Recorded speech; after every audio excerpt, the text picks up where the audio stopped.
Hello everyone, स्वागत है आप सभी का एक और नए लेक्चर में। Class 10th maths all India CBSE board exams के लिए प्रिपेयर कर रहे हैं हम हमारे इस यूट्यूब चैनल पे। यूनिट वाइज सारी एक्सरसाइज के जितने भी क्वेश्चंस और जितने भी एग्जांपल्स हैं उनको मैं समझाता हूं। मैं यहाँ पे हमारी जो करंट यूनिट चल रही है वो है अरिथमेटिक प्रोग्रेशन एपी, और उसका हमारा एक्सरसाइज 5.2 के क्वेश्चन नंबर 8 तक मैं आपको प्रीवियस वीडियो में समझा चुका था। आज की वीडियो में हम क्वेश्चन 9 समझने वाले हैं। क्वेश्चन है हमारा, if the third and the ninth term of an AP are 4 and -8 respectively, which terms of this AP is 0?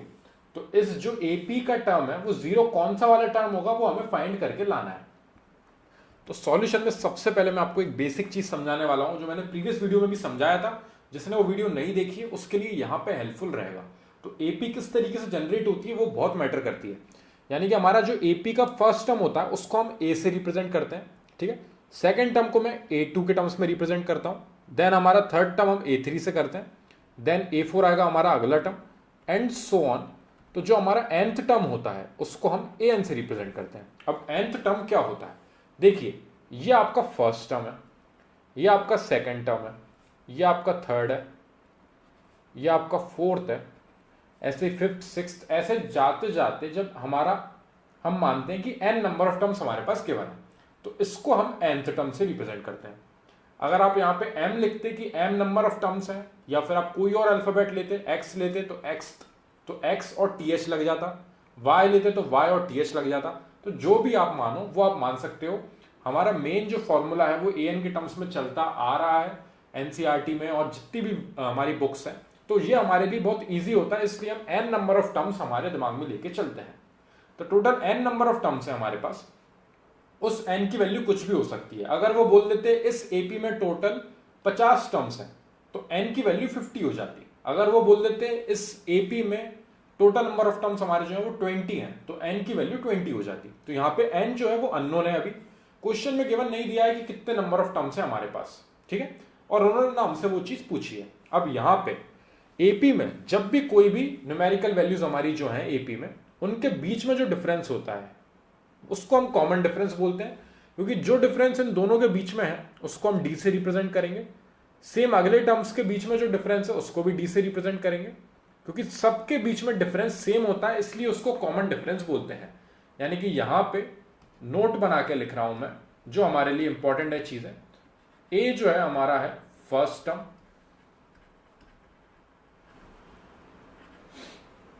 D जो है वो है कॉमन डिफरेंस,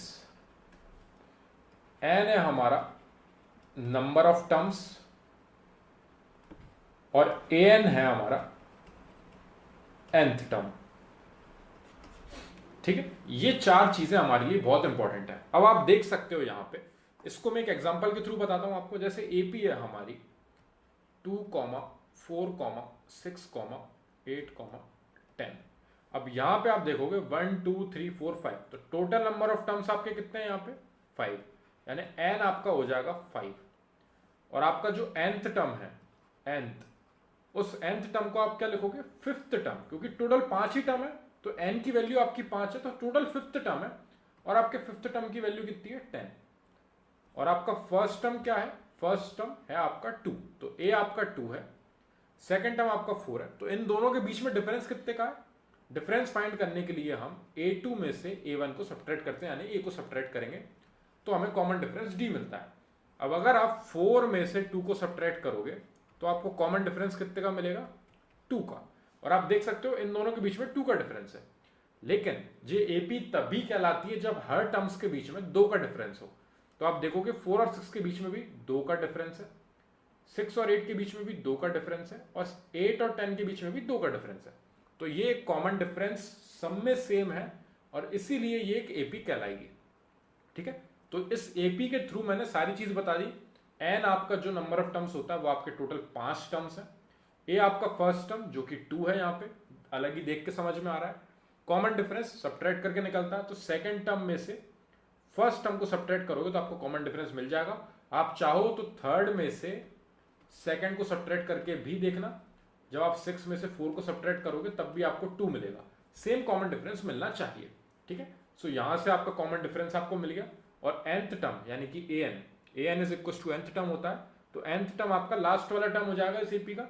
आपको 10 दे रखी है लास्ट टर्म की वैल्यू, तो आपका लास्ट टर्म कितना है, फिफ्थ टर्म। तो an की वैल्यू जो हो जाएगी वो 10 हो जाएगी, और n आपका 5 है, यानी कि फिफ्थ टर्म आपका 10 है। ठीक है, ये कुछ चीजें थी जो मैंने आपको इधर आपको एक्सप्लेन करने के लिए एक छोटा सा एग्जांपल दिया। यानी कि यहां पे अब मैं नीचे लिखता जाऊंगा। देखिए a आपका फर्स्ट टर्म है, तो जो आपका सेकंड टर्म है a2, उसको हम कैसे लिखेंगे, a प्लस डी, क्योंकि आप देख सकते हो ये आपका a था 2, इसमें जब आपने d को ऐड कर दिया, ये a था और ये d, जब a में आपने d को ऐड कर दिया, d क्या है आपका कॉमन डिफरेंस, कॉमन डिफरेंस आपका कितना है 2, जैसे ही आपने a में d को ऐड करा तो आपको सेकंड टर्म मिला 4 इज इक्वल टू 4। ठीक है, सो a2 को फाइंड करने के लिए a में d को ऐड करना है। ठीक है, जब आप a3 को फाइंड करोगे तो आप a में 2d को ऐड करोगे। ठीक है, वापस एक बार और बताता हूं आपको किस तरीके से a3 फाइंड करना है। तो आपको a में 2d को ऐड करना है, यानी कि a की वैल्यू आपकी 2 है इस क्वेश्चन के हिसाब से, प्लस 2 इंटू कॉमन डिफरेंस कितना था 2 का, यानी कि आपको मिलेगी value 2 plus 4 is equal to 6। मिल रहा है आपको थर्ड टर्म, यानी थर्ड टर्म को फाइंड करने के लिए आप a प्लस 2d करते हो। तो इस तरीके से आप देख सकते हो यहां पे इन दोनों के बीच में एक d का डिफरेंस है। जैसे ही आप a से a3 तक जाओगे तो आपको a में क्या ऐड करना पड़ेगा, 1 टाइम और 2 टाइम d। जब आप 2 बार d को ऐड करोगे a में तो आपको a3 मिलेगा। जब a4 की बात होगी तो a प्लस 3d हो जाएगा, क्योंकि आप देख सकते हो 1 2 3 एंड सो ऑन। यानी कि अगर आपसे मैं a10 बोलूंगा तो आप लिखोगे a प्लस 9d। अगर मैं आपसे a50 की बात करूंगा तो आप लिखोगे a plus 49d and so on. तो आपसे जो भी टर्म बोला जाएगा वो आप इस तरीके से निकाल सकते हो। अब क्वेश्चन में आपको क्या दिया है, अब हम क्वेश्चन पे आते हैं। If the third term and ninth term of an AP are 4 and -8, third term आपको गिवन दे रखा है, थर्ड टर्म यानी कि A3 को हमें कितना गिवन दे रखा है, थर्ड टर्म इज 4 और नाइन्थ टर्म इज -8। क्वेश्चन आप देख लिए, third and the ninth term of an AP are 4 and -8 respectively. तो 4 आपका क्या है थर्ड टर्म और नाइन्थ टर्म आपका क्या है -8। 4 है आपका थर्ड टर्म और नाइन्थ टर्म यानी कि A9 है आपका -8। एक बार क्रॉस चेक कर लेते हैं, थर्ड और नाइन्थ टर्म की बात चल रही है, थर्ड और नाइन्थ टर्म की बात चल रही है। थर्ड टर्म आपका 4 है और नाइन्थ टर्म आपका -8 है, 4 और -8। हमने यहाँ पे क्वेश्चन की दी हुई चीजें, यहाँ पे गिवन जो चीजें हैं वो लिख ली हैं। अब देखिए आप, ये वाला पार्ट आपका कुछ काम का नहीं है, ये सिर्फ मैं एक्सप्लेन करने के लिए बोल रहा था। आप यहाँ पे इस तरीके से लिखोगे, A3 की वैल्यू आपको 4 गिवन है, A9 की वैल्यू आपको -8 गिवन है। ठीक है, और यहाँ पे आप दो चीज और स्पेसिफिक लिखोगे। A3 को आप किस तरीके से डिफाइन करते हो, a प्लस 2d, जस्ट मैंने ऊपर बताया आपको किस तरीके से लिखते हैं। और आप A9 को किस तरीके से लिखोगे, a प्लस 8d, यानी कि जो भी टर्म होता है उसमें से एक सब्ट्रैक्ट कर दो और उतने d का आप एडिशन कर दो a में, यानी कि 8d प्लस a आपका नाइन्थ टर्म होगा। थर्ड टर्म की बात थी तो a प्लस 2d। अब यहाँ पे ये दोनों टर्म्स को हम इस तरीके से डिफाइन करते हैं और दोनों टर्म्स की हमें वैल्यू भी गिवन दे रखी है। सो A3 की जगह पे मैं लिखूंगा a plus 2d is equal to 4 हमें गिवन दे रखा है, और A9 की जगह पे मैं लिखूंगा a plus 8d is equal to -8। अब ये क्वेश्चन के हिसाब से हमने यहाँ पे चीजें मेंशन कर ली हैं जो हमें गिवन दे रखी थी। अब यहाँ पे देखिए आप, दो इक्वेशन मिल रही हैं, ये हमारी इक्वेशन फर्स्ट है और ये हमारी इक्वेशन सेकंड है। दो इक्वेशन जब भी मिले और दो अननोन चीजें हैं, एक आपके पास a अल्फाबेट अननोन है और एक आपके पास d अल्फाबेट अननोन है, दोनों की वैल्यू फाइंड करनी पड़ेगी तभी हम क्वेश्चन को सॉल्व कर पाएंगे। जब भी दो वेरिएबल आपको ऐसे मिले और दो इक्वेशन आपको मिले तो आप एलिमिनेशन मेथड से यूज करके इन दोनों वैल्यूज को फाइंड कर सकते हो। ये हमने pair of linear equation in two variable में पढ़ा है। दो वेरिएबल है और पेयर ऑफ लीनियर इक्वेशन है, तो यहाँ पे हमारी यूनिट 3 काम आएगी। तो हम एलिमिनेशन मेथड लगाएंगे, तो मैं एलिमिनेशन मेथड EM से रिप्रेजेंट कर रहा हूं।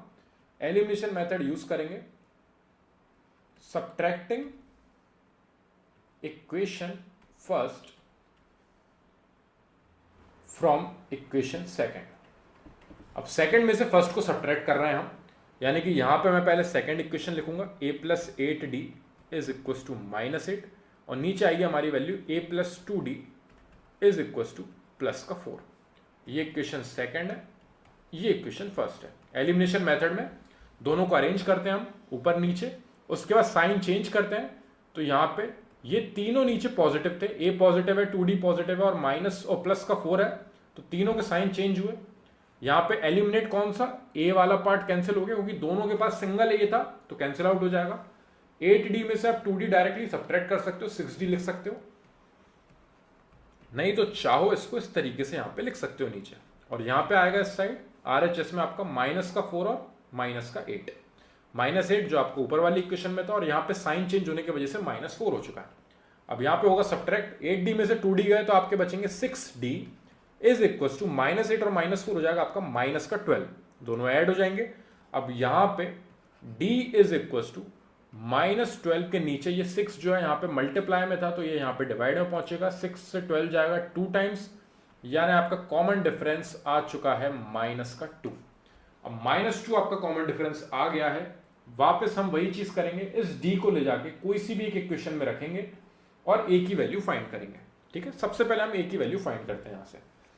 तो यहाँ पे हम ऊपर लिखेंगे putting value of d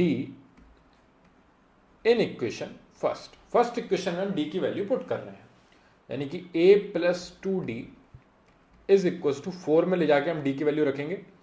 a plus 2 into D की जगह पे आएगा आपका -2 इज इक्वल टू 4, यानी कि a और 2 2 4 होगा, लेकिन माइनस प्लस माइनस होगा तो माइनस का 4 इज इक्वल टू 4, यानी a इज इक्वल टू, ये 4 उस साइड जाएगा तो वहां जाके प्लस हो जाएगा। आपकी फर्स्ट टर्म a की वैल्यू आ चुकी है प्लस का 8। ठीक है, अब यहां पे मैं इसको नीचे मेंशन कर देता हूं। तो देखिए अब हमारी AP को किस तरीके से लिखते हैं हम, a, a2, a3, a4 and so on up to an। ठीक है, तो हमारा फर्स्ट टर्म कितना है 8 और कॉमन डिफरेंस आपका कितना है -2, तो 2 सब्ट्रैक्ट करते जाना है। तो 8 में से 2 सब्ट्रैक्ट हुए तो यहां पे आएगा 6, फिर 2 सब्ट्रैक्ट हुए तो यहां पे आएगा 4, फिर 2 सब्ट्रैक्ट हुए तो यहां पे आएगा 2, फिर हमारा जो अगला टर्म है a5, वहां पे कितना आएगा 0 एंड सो ऑन, इस तरीके से चलता जाएगा। अब मैं यहाँ पे मैं कौन से टर्म तक लिख के दिखाऊंगा आपको, वो देखिए आप जरा। ठीक है, हम इसको थोड़ा और आगे कंटिन्यू करते हैं इस AP को, a6, a7, a8, a9 and so on up to an। ठीक है, अब a6 की बारी है तो फिर आएगा -2, फिर वापस -2 और करें तो -4, क्योंकि कॉमन डिफरेंस -2 है तो 2 सब्ट्रैक्ट करते जाना है हर टर्म में। -4 के बाद आएगा आपका -6 और -6 के बाद आपका आएगा -8। अब आप यहां पे एक बार क्रॉस चेक करोगे ऊपर जाके, आपको थर्ड टर्म कितना दे रखा था और आपको 9th टर्म कितना दे रखा था। तो देखिए आप ऊपर, आपको थर्ड टर्म दे रखा था 4, थर्ड टर्म आपका 4 आया, और आपको 9th टर्म दे रखा था -8, 9th टर्म आपका कितना आया -8। तो ये आपकी AP बिल्कुल करेक्ट फॉर्म हुई है, आपने वैल्यू क्रॉस चेक कर ली है यहां पे। तो यहां पे हमने क्वेश्चन में A और D बिल्कुल परफेक्ट फाइंड करे हैं और कोई भी गलती नहीं करी है। लेकिन अब हमें क्वेश्चन में पूछा क्या गया था उस पर बात करते हैं। Which term of this AP is 0, कौन सा टर्म 0 है। अगर आप यहां पे देखोगे तो आप बोल दोगे यार 5th टर्म 0 है। 0 कौन सा टर्म है, 5th टर्म, तो डायरेक्टली आप आंसर लिख दोगे 5th टर्म इज 0। लेकिन इस तरीके से सॉल्व नहीं किया जाता है। अब आपको 5th टर्म फॉर्मूले की हेल्प से सॉल्व करके यहां पे बताना है। फॉर्मूला एक ही है, an is equal to a plus n-1 into D. ऐसा क्यों है, ये फॉर्मूला किस तरीके से बना है वो बता देते हैं अभी हम वापस। देखिए ऊपर हम क्वेश्चन में देखते हुए आ रहे थे, हमारा फर्स्ट टर्म क्या था a, सेकेंड टर्म क्या था a plus D, third term क्या था a प्लस 2d, यानी कि एक यहां पे वैल्यू कम हो जाती है। जब 4th टर्म की बात करेंगे तो 4 में से 1 सब्ट्रैक्ट करेंगे तो 3d आएगा। 10th टर्म की बात करेंगे तो 10 में से 1 सब्ट्रैक्ट करेंगे तो 9d आएगा। 50th टर्म की बात करेंगे तो 50 में से 1 सब्ट्रैक्ट करेंगे तो 49 आएगा। तो जैसे ही nth टर्म की बात करेंगे an, तो n में से एक सब्ट्रैक्ट करेंगे और multiply by d plus a। तो आई होप ये वाला पार्ट अब क्लियर होगा। तो ये फॉर्मूला हमारा इस तरीके से जनरेट होता है और इसी फॉर्मूले में ले जाके हम सारी वैल्यूज रखते हैं। अब आप देख लीजिए, जैसे कि फॉर एग्जांपल a9 की बात चल रही है। So a9 is equal to a plus 9 minus 1 into D, यानी कि a प्लस 8d। इस तरीके से हम लिखते हैं। तो a9 को मैंने ऊपर लिख रखा था a प्लस 8d, ये लॉजिक है और इसी तरीके से ये फॉर्मूला जनरेट हुआ है। मैंने आपको फॉर्मूला जनरेट करना भी बता दिया इस वीडियो में, ताकि आपको कंफ्यूजन ना हो कि ये फॉर्मूला हम क्यों यूज कर रहे हैं। अब किसकी बात चल रही है, हमें ये बताना है कौन सा टर्म जो है वो आपका जीरो है। तो आपको यहाँ पे an यहाँ पे इसी तरीके से लिखे रहने देना है, इज इक्वल टू वही फॉर्मूला हम यूज कर रहे हैं। पहले एक बार और फॉर्मूला लिख लेता हूं मैं, a plus N minus 1 into D. तो आपकी जो वैल्यू है, आप ऊपर क्वेश्चन में एक बार जाइए और चेक करिए क्या बोला गया है, which term of this AP is zero. तो टर्म की वैल्यू जीरो हमें गिवन दे दी है, कौन सा टर्म है वो फाइंड करना है, यानी कि which term of this AP is zero. तो टर्म की वैल्यू हमें जीरो गिवन दे दी है, इज इक्वल टू ए हमने फाइंड किया है, ए हमारा कितना है 8, वो हमने यहां पे एलिमिनेशन मेथड लगा के ए और डी फाइंड करे थे। सो ए की जगह पे हम लिखेंगे 8 प्लस एन की जगह पे एन ही रहेगा माइनस 1 इंटू डी, आपका कितना कॉमन डिफरेंस माइनस का 2। अब ये एन की जगह पे एन क्यों है, क्योंकि हमें वही तो फाइंड करना है कि कौन से नंबर का टर्म हमारा जीरो है। तो हमने जब एन फाइंड कर लिया तो हम बता देंगे कि इस नंबर का टर्म जो है वो हमारा जीरो है, ठीक है। और आप देखिएगा सेम निकलेगा, फिफ्थ टर्म ही निकलेगा आपका जीरो। तो यहाँ पे ए एन की जगह पे जीरो क्यों आया, क्योंकि हमें यही बताना है कि जीरो कौन से नंबर का टर्म है। तो कौन से नंबर का टर्म है इसलिए एन फाइंड करना है, और जीरो वो वाला टर्म है इसलिए जीरो आएगा ए एन की जगह पे, और ए और डी की जगह पे 8 और माइनस 2। अब ये सबसे पहले मैं 8 को इस साइड लेके जाऊंगा जीरो के पास, तो वहां जाके हो जाएगा ये minus 8 is equal to N minus 1 into में है आपका माइनस का 2, ठीक है ना। ये यहाँ पे डी प्रोडक्ट में रहता है, इसलिए मैंने मल्टीप्लाई का साइन और माइनस 2 यहाँ पे इस तरीके से लिख रखा है ताकि कंफ्यूजन ना हो। अब ये माइनस 2 उस साइड जाएगा डिवाइड में, क्योंकि यहाँ पे मल्टीप्लाई में था, उधर जाएगा डिवाइड में। माइनस 8 अपॉन में आया minus 2 is equal to N minus 1। अब ये माइनस से माइनस कैंसिल हुआ, 2 से कैंसिल आउट हुआ 8 4 times, 4 is equal to N minus 1। अब आप देखिए यहाँ पे n माइनस 1 है, तो ये माइनस 1 उस साइड जाएगा तो प्लस हो जाएगा। So 4 plus 1 is equal to n, यानी 5 आ गई आपकी n की वैल्यू। यानी अगर आपका n 5 आ रहा है तो इसके हिसाब से फिफ्थ टर्म आपका क्या होगा, जीरो। क्रॉस चेक करिए, a5 फाइंड करिए। a5 फाइंड करने के लिए a प्लस 4d, a की जगह पे आप क्या वैल्यू रखोगे 8 प्लस 4 इंटू डी की जगह पे क्या वैल्यू रखोगे आप माइनस 2। आपने दोनों वैल्यू फाइंड कर रखी है, ए आपका 8 आया था, डी आपका माइनस 2 आया था, यानी कि 8 और 4 2 8 और माइनस प्लस माइनस होगा। आपकी a5 की वैल्यू कितनी आ रही है, जीरो। क्रॉस चेक करने के लिए a5 की वैल्यू कितनी आ रही है, जीरो। आई होप अब ये क्वेश्चन आपको समझ में आ गया हो कि किस तरीके से सॉल्व किया जाता है। अब आपको लिख के क्या क्या आना वो मैं आपको बता देता हूं। देखिए, शुरुआत आपकी यहां से होगी, इससे ऊपर का सिर्फ और सिर्फ एक्सप्लेनेशन था। शुरुआत होगी आपको a3 गिवन है 4 और a9 गिवन है माइनस 8, ठीक है। a3 को a प्लस 2d लिखते हैं और a9 को a प्लस 8d लिखते हैं। इस तरीके से इक्वेशन फर्स्ट और सेकंड एलिमिनेशन मेथड लगा के हमने इन दोनों को सॉल्व करके यहां पे हमने a और d की वैल्यू फाइंड कर ली है, यानी यहां तक हमें लिख के आना है पूरा पार्ट, ठीक है। ये मैंने इस तरीके से जो बनाया ये आपको नहीं बताना है, तो यहां से हमें क्लैरिफाई नहीं हुआ कि फिफ्थ टर्म आपका जीरो है, ये सिर्फ मैं आपको एक्सप्लेन कर रहा था। तो ये वाला पार्ट आपको नहीं करना है, ठीक है। ये वाला पार्ट आप पूरा करोगे, ये इतना मैंने आपको लिख दिया है। आप चाहो तो इसको रजिस्टर में एक बार मेंशन कर लेना, लिख लेना, ताकि आपके लिए इजी रहेगा समझना, ठीक है। जैसे ही हम आगे बढ़ेंगे फिर हमें क्या फाइंड करना है, हमें फाइंड करके लाना है कौन सा टर्म आपका जीरो है।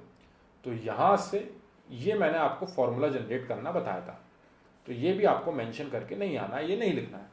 बाकी का रिमेनिंग जो पार्ट है, ये जो पार्ट है ये आपको पूरा सॉल्व करके n इज इक्वल टू 5 निकाल के बताना है कि फिफ्थ टर्म आपका जीरो कहलाएगा। इस तरीके से ये क्वेश्चन यहाँ पे कंप्लीट होता है। आई होप मैं आपको ये क्वेश्चन समझा पाया हूँ।